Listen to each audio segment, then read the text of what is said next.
Enquadramento empresarial. Você sabe o que é isso?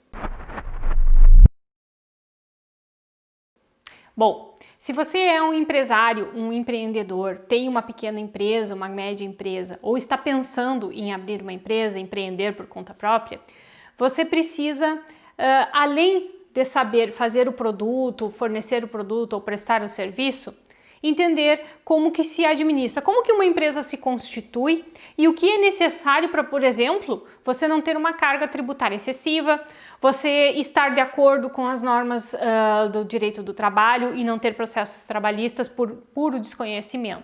Hoje no Brasil, um grande número de empresas abre, é um dos países mais empreendedores do mundo, entretanto ele lidera o ranking de empresas que encerram suas atividades antes de completarem 3 anos em funcionamento.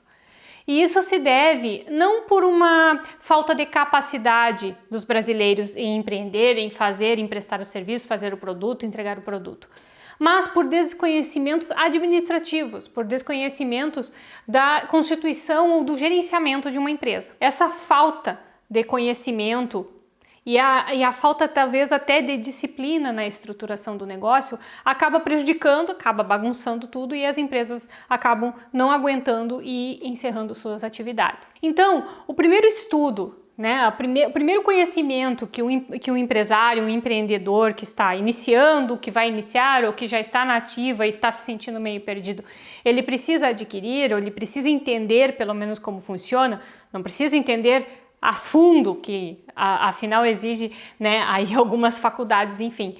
Mas o que ele precisa entender é os enquadramentos que a empresa precisa fazer para o seu funcionamento. Esses enquadramentos, eles vão equilibrar o porte da empresa com a carga tributária, por exemplo. Eles vão dar uma segurança para o patrimônio do empreendedor, separando o patrimônio do empreendedor com o patrimônio da empresa ou não. Depende do enquadramento. Dentro desses enquadramentos, a gente também vai analisar a viabilização do negócio. É viável colocar aquele negócio em prática agora, com os recursos que você tem, ou mantê-lo no padrão, ou no status que ele se encontra hoje? Ou seria necessário um reenquadramento, pensar de uma forma diferente? Ou até pensar num enquadramento, já que a sua empresa vem crescendo, pensar num reenquadramento para não deixar nenhuma brecha para um processo de fiscalização. E estudar sobre esses enquadramentos, entender como esses enquadramentos funcionam, ele também traz ao empreendedor uma disciplina de fiscalização do próprio negócio. Para constantemente estar conversando com a contabilidade, estar analisando essa contabilidade e estar, se for o caso, readequando a empresa, seja num nível maior ou num nível menor, ou simplesmente equalizando os fatores que esses enquadramentos trazem para equalizar. O primeiro enquadramento que a gente trata é o enquadramento societário. Então, você trabalha sozinho ou você tem um sócio? Se você trabalha sozinho, se é um empreendedor individual, dependendo do tamanho da sua empresa, do faturamento dela, você pode adequar a sua carga de tributação. E dentro da estrutura da empresa, dependendo do seu capital social, por exemplo, você pode constituir uma empresa individualmente, que seria a EIRELI, que é uma empresa individual com responsabilidade limitada, protegendo o seu patrimônio, separando o seu patrimônio do patrimônio da empresa. Agora, se você é um microempreendedor individual, que está cadastrado na MEI, ou uma microempresa, ou uma empresa de pequeno porte, que sozinho, sem sócios, essa separação entre o patrimônio da empresa e o patrimônio pessoal do empreendedor, ele não acontece. A legislação não prevê essa separação. Então, você vai ter que aí entender que o seu patrimônio, tudo que você construiu até hoje, ele vai poder acabar respondendo pelos processos, pelos problemas que a empresa trouxer. Agora, se a gente está falando de uma sociedade, essa sociedade limitada, o que é uma sociedade limitada? limitada. Não é a questão de ser limitada pelo número de sócios, porque pode ter uma sociedade com quantos sócios for possível. A sociedade limitada é em relação ao patrimônio, que o patrimônio da empresa, as dívidas, as responsabilidades da empresa, elas vão até o limite do patrimônio da própria empresa, que seria o capital social que a empresa tem, os bens que ela construiu, o estoque, enfim, tudo que constitui aquela empresa. Mas seja você trabalhando sozinho ou em sociedade, vai existir também o enquadramento de porte. Bom, enquadramento de porte, o nome aí já sugere o que significa isso. Qual é o porte da tua empresa? Se você trabalha sozinho e a tua empresa fatura até 80 mil reais por ano, 80 e poucos mil reais por ano, ela vai se enquadrar na MEI.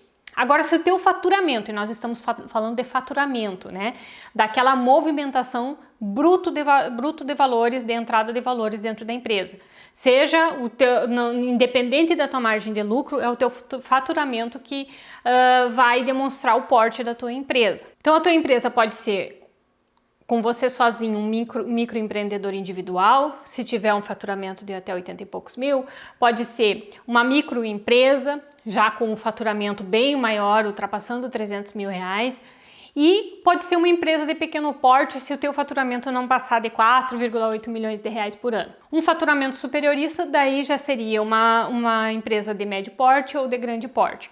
Mas o que traz de benefícios ou de problemas o enquadramento de porte? São os benefícios tributários, né, na fiscalização, na forma de tributar dentro da empresa.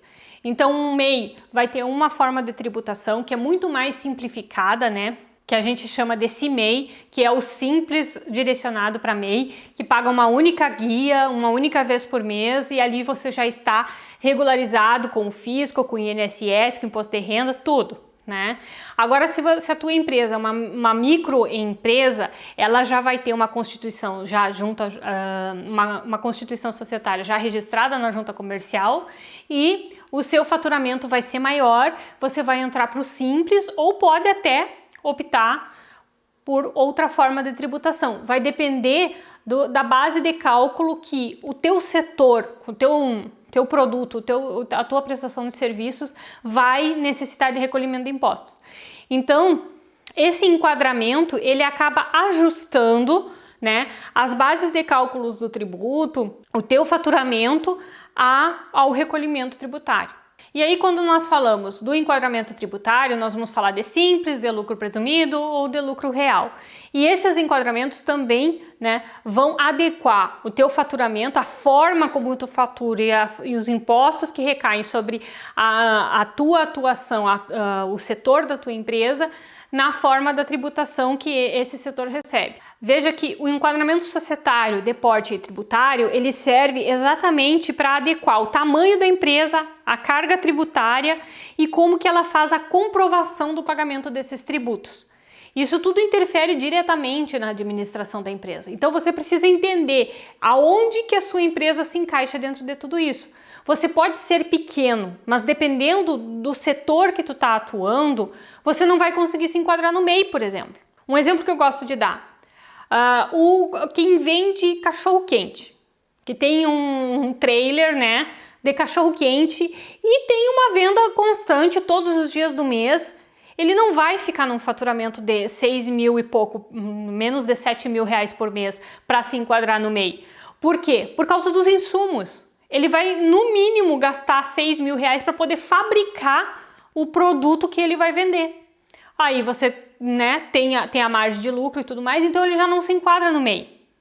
E o que isso significa? Que ele vai ter que se enquadrar no simples, porém ele vai ter que ter uma contabilidade bem ajustada para demonstrar toda a despesa dele e poder tributar especificamente sobre aquilo que mais beneficia a empresa dele. E quando a gente vai para a sociedade limitada, o nosso raciocínio acontece ao contrário, né? Bom, se tem 3 sócios na empresa, ela não vai se enquadrar em MEI, em ME, em EPP. Pelo contrário, ela pode fazer uma prestação de serviços e ter 3 sócios. E aí, o custo dela é muito menor, por exemplo, do que a carrocinha de cachorro-quente. E aí ela vai poder se enquadrar numa microempresa e fazer a tributação de acordo com o faturamento dela. Já o enquadramento sindical, ele trata de um outro aspecto. Não se relaciona diretamente com a tributação, com a forma de recolher impostos, enfim, mas ele acaba te trazendo até conhecimentos fundamentais para que a tua empresa não leve alguns sustos no meio do caminho. Se você faz o enquadramento sindical correto, no sindicato correto, você vai ter uma convenção coletiva para seguir. Ah, eu vou ter normas, eu vou ter mais regras trabalhistas ainda para seguir. Não! Lendo e se inteirando dessa convenção coletiva, você vai entender os detalhes e os riscos que aquelas operações vão trazer para sua empresa. Se a sua empresa vai trabalhar com qualquer tipo de produto químico, vai ter uma necessidade de cumprir uma regra específica para a proteção do trabalhador, e é lá na convenção coletiva, na hora que você faz o enquadramento sindical, que você vai tomar conhecimento de todas essas informações.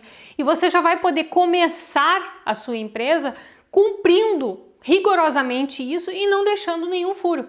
E cumprir rigorosamente isso não necessariamente vai trazer mais custos, um detalhe que outro, mas que se você não cumprir vai te trazer uma multa bem alta. Outra questão que o enquadramento sindical traz são os benefícios que devem ser pagos aos colaboradores.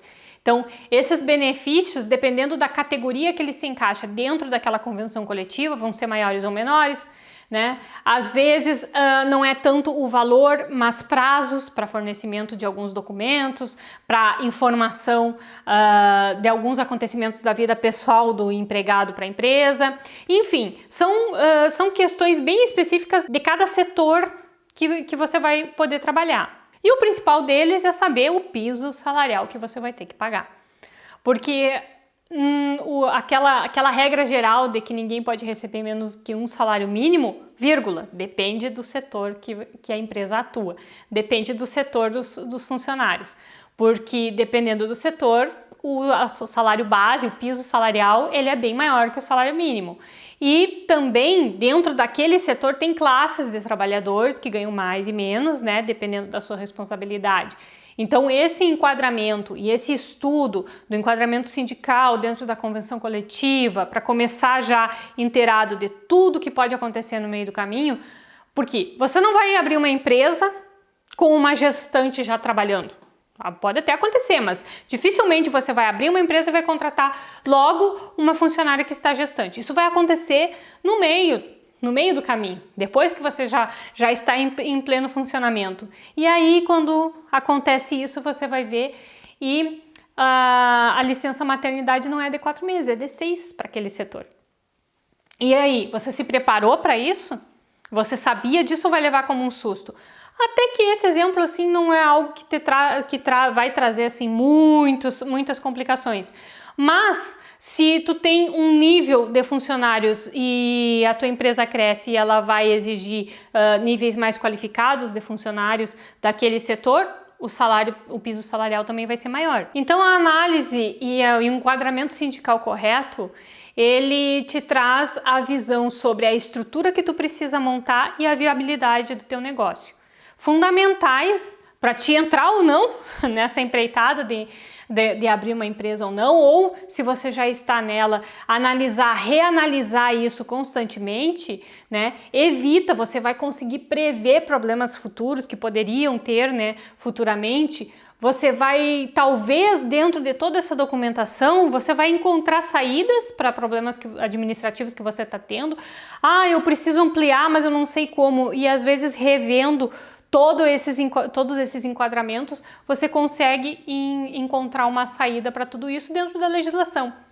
Então, a análise do enquadramento pelo empreendedor seria aí o primeiro passo para entender como que funciona uma empresa, seja ela do setor que for, seja ela prestadora de serviço ou fornecedora de produtos. O enquadramento societário, tributário, de porte e sindical são a base, né, da estrutura de qualquer empresa. Nos próximos vídeos nós vamos tratar sobre cada um desses tipos de empresa, desses tipos de enquadramentos que eu falei aqui. Nos acompanhe nas próximas postagens que nós vamos dar sequência a esse assunto. Comentários, ideias, sugestões, por favor, deixe abaixo. Até breve!